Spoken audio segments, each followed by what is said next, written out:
there's going to be a difference between when you guys do group coaching to when you do individual coaching. What is it you look to do different when it's one-on-one versus a full group?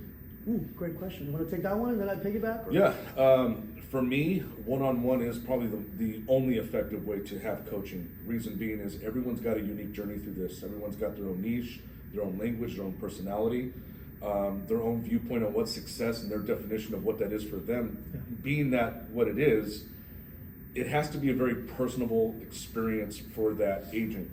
And you have to adapt and surround yourself based on what their wants and needs are and where you think you can take them based on what they are looking for to get out of this career set. So group coaching to me is no better than having a great training session. One-on-one coaching is, to me, the only way to get somebody from 0 to 100.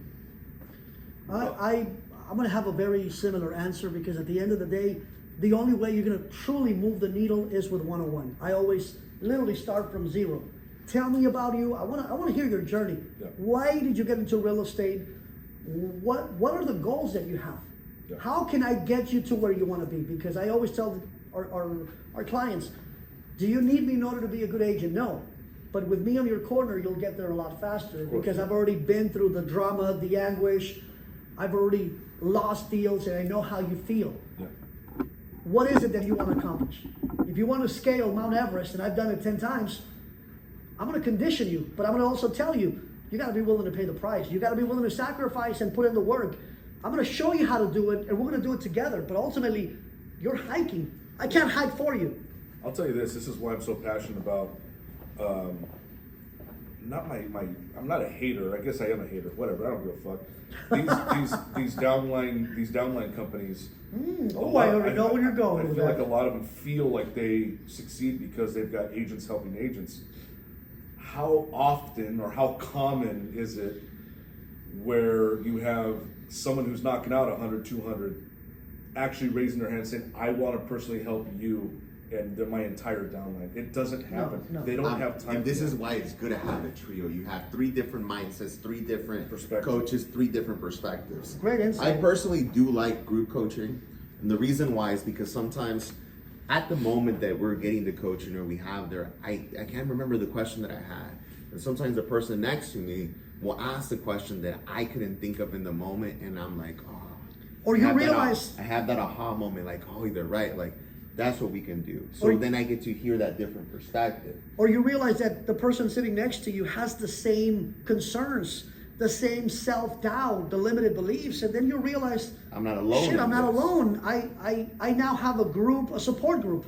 Yep. And now, yeah, absolutely. The second part, though, when it does come to the one-on-one, the reason I like coaching one-on-one, either whether I'm receiving it, whether I'm giving it, sometimes in that group coaching, you don't feel comfortable asking those questions because sometimes you don't feel like, hey, I want them to listen to me ask this. I feel dumb. I feel like I can't ask this. But on a one-on-one setting, I feel more comfortable bringing that question up. Yeah.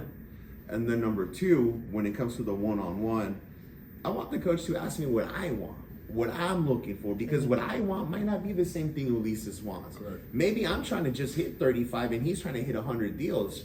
First, let me get to the first base. You're talking about second, third, fourth base where I haven't even hit the first one. Yeah. So a lot of the times when I'm doing the one-on-ones, I want the coach to ask me what my wants, what my needs are.